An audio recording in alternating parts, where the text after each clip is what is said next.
Bismillahirrahmanirrahim. Assalamualaikum warahmatullahi wabarakatuh.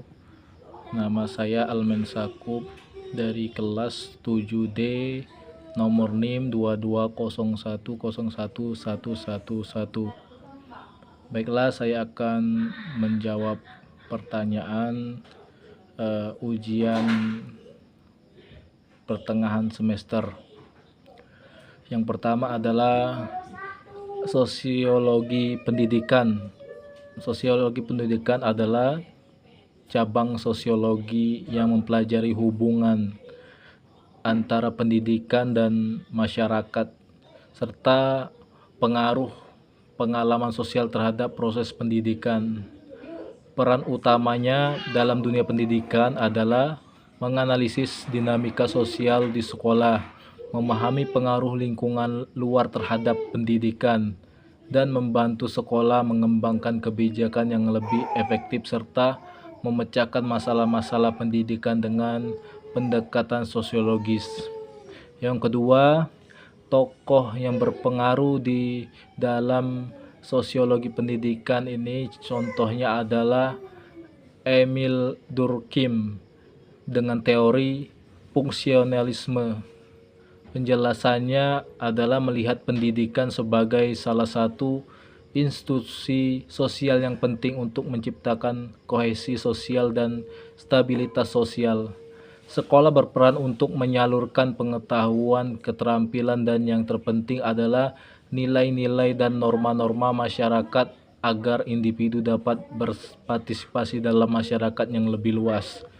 Contoh nyatanya adalah program pendidikan nasional seperti Wajib Belajar.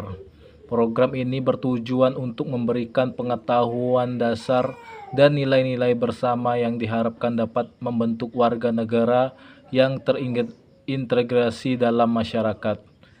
Kemudian jawaban soal nomor 3, ruang lingkup sosiologi pendidikan adalah mencakup hubungan antar sistem pendidikan dengan masyarakat, yaitu interaksi sosial di dalam sekolah, pengaruh sekolah terhadap perilaku siswa dan guru, serta hubungan antara lembaga pendidikan dengan kelompok sosial lainnya. Ini juga mencakup analisis konsep-konsep sosiologi seperti kelas sosial, budaya, dan sosialisasi dalam konteks pendidikan.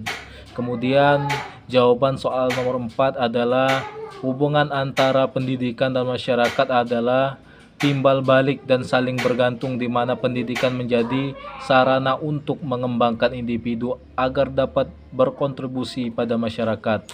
Sementara masyarakat menyediakan konteks dan dukungan untuk proses pendidikan.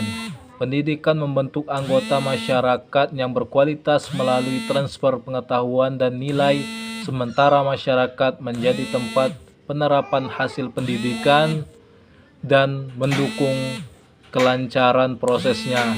Hubungan ini diwujudkan melalui kerjasama yang harmonis dan komunikasi yang berkelanjutan.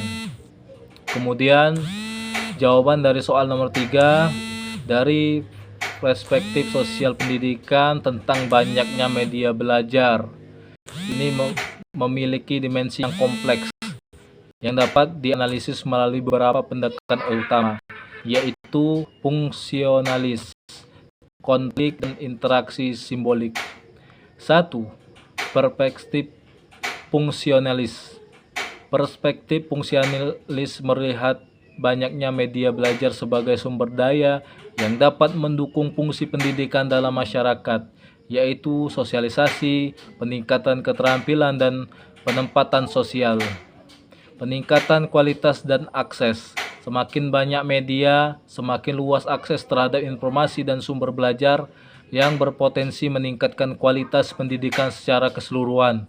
Media yang beragam, yaitu aplikasi edukasi, video interaktif, platform e-learning dapat membangkitkan minat, motivasi, dan kreativitas siswa, membuat pembelajaran lebih menarik dan efektif.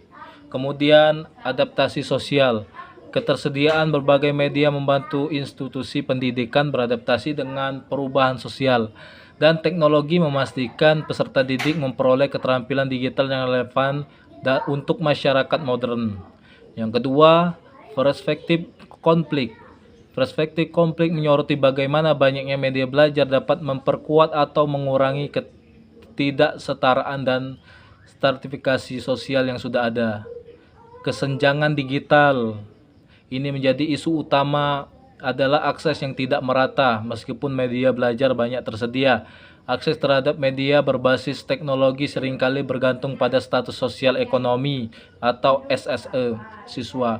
Siswa dari latar belakang lebih kaya cenderung memiliki akses lebih baik ke perangkatnya, koneksi internet, dan media berkualitas, sementara yang kurang mampu mungkin tertinggal. Hal ini memperpetisi ketidaksetaraan sosial dan ekonomi. Kemudian dominasi ideologi. Media tertentu mungkin menyajikan konteks yang mencerminkan ideologi atau kepentingan. Demikianlah itu jawaban dari saya. Lebih dan kurang saya mohon maaf. Kepada Allah saya mohon ampun. Assalamualaikum warahmatullahi wabarakatuh.